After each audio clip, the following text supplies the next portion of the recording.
विजय सरदाना आबे दुबे जो दावा कर रहे हैं एमएसएमई की कमर तोड़ दी, जो दरअसल जीएसटी की कलेक्शन भी बढ़ रही है, वो आयात के चलते ज्यादा हैं। सब कुछ इंपोर्ट करने लगे, make in India, stand up India, startup India, skill India, बहुत बड़े बड़े नारे गढ़े गए थे 2015-16 में। सबसे पहले आप सबको मेरा प्रणाम। देखिए संदीप जी, एमएसएमई में मिक्स्ड पिक्चर है।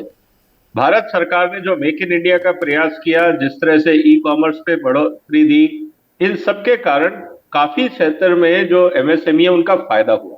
लेकिन दुख की बात यह है कि बहुत सारे एमएसएमई ने जिन्होंने शुरुआत की थी उनको वाइंड अप भी करना पड़ा, और उसका कारण सरकारी पॉलिसीज नहीं थी, उनका कारण था ग्राउंड लेवल पे करप्शन। आज आप किसी भी एमएसएमई से बात कर लीजिए, चाहे वो फॉरेस्ट डिपार्टमेंट हो, चाहे वो आपके अप्रूवल्स के डिपार्टमेंट हो, चाहे आपके फूड इंस्पेक्टर हो, चाहे आपके ड्रग्स इंस्पेक्टर हो, बॉयलर इंस्पेक्टर हो, एमएसएमई परेशान है ग्राउंड लेवल की करप्शन से। मोदी जी ने टॉप लेवल पे करप्शन साफ करी, बहुत अच्छी बात है, लेकिन जो डे टू डे करप्शन है, इससे देश की जो एंटरप्रेन्योरशिप है उसको कब निजात तो मिलेगी? एमनेस्टी इंटरनेशनल की जो ये रिपोर्ट आई है आज ही, 7 पायदान फिसलकर भ्रष्ट जो राष्ट्रों की सूची बनाई गई है भ्रष्टाचार को लेकर, कहां रैंकिंग है, हम 93 नंबर पर आ गए। वो दरअसल जमीनी हकीकत बयां कर रहा है क्या?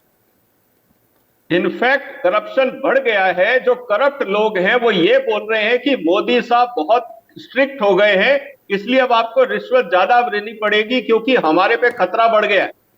मोदी साहब ने जो स्ट्रिक्टनेस बढ़ाई है करप्शन के खिलाफ, उससे करप्शन के रेट बढ़ गए हैं।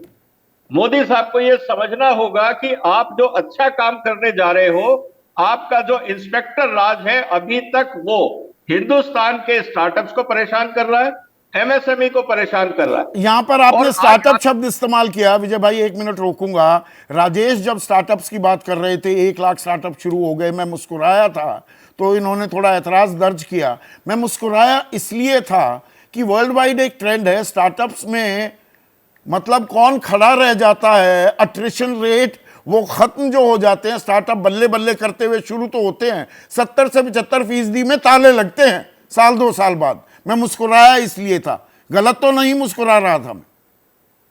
सर अगर 70% बंद होते हैं ना तो वो भी बहुत अच्छा फिगर है। हाँ, अगर 10% बच जाते हैं तो ये अचीवमेंट होती है। मेरा ये कहना है संदीप जी, एक बात और मैं स्टार्टअप के साथ जो समस्या है वो आपको बता रहा हूं। आज भी सरकारी डिपार्टमेंट में जो टेंडर निकलते हैं उसमें वो पूछते हैं पिछले 5 साल का एक्सपीरियंस बताइए। अब स्टार्टअप 5 साल का एक्सपीरियंस कहां से लाएगा?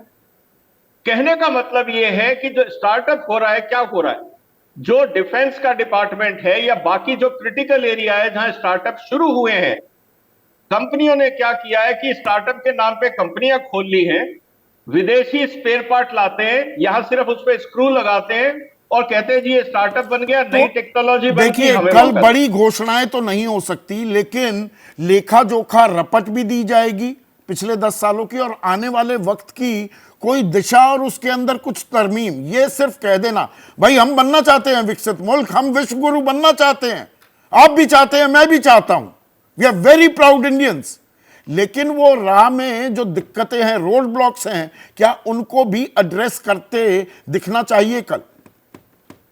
बिल्कुल दिखना चाहिए। और मैं आपके माध्यम से प्रधानमंत्री जी को एक बात कहना चाह रहा हूं कि आपने इस साल का इकोनॉमिक सर्वे जारी नहीं किया, यह अच्छी बात नहीं है, क्योंकि इकोनॉमिक सर्वे से 2 चीजें समझ में आती हैं। सरकार ने जो प्रयास किए, एक तो वो, दूसरा कौन कौन से ऐसे क्षेत्र हैं जहां पे अभी गैप्स हैं, ताकि प्राइवेट सेक्टर उस इकोनॉमिक सर्वे को समझ के अपना प्राइवेट इन्वेस्टमेंट प्लान करे। आप सरकार का आंकड़ा दिखाइए, अच्छी बात है, कुछ उसमें कमियां भी होंगी, कमियों के कारण मैं 2 गिना देता हूं।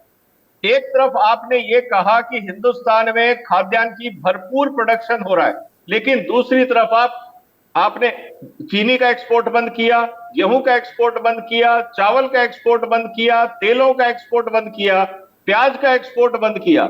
इसका मतलब यह है कि कहीं ना कहीं एक चीज ऐसी है जो सरकार जनता के सामने नहीं लाना चाह रही है क्या हमारा एग्रीकल्चर सेक्टर में प्रॉब्लम है? अगर है तो सामने लाइए।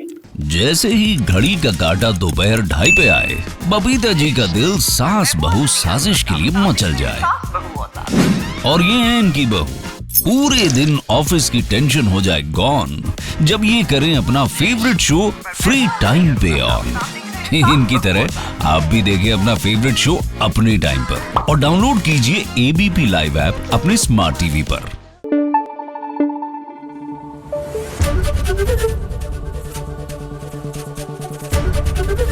एबीपी न्यूज आपको रखे आगे।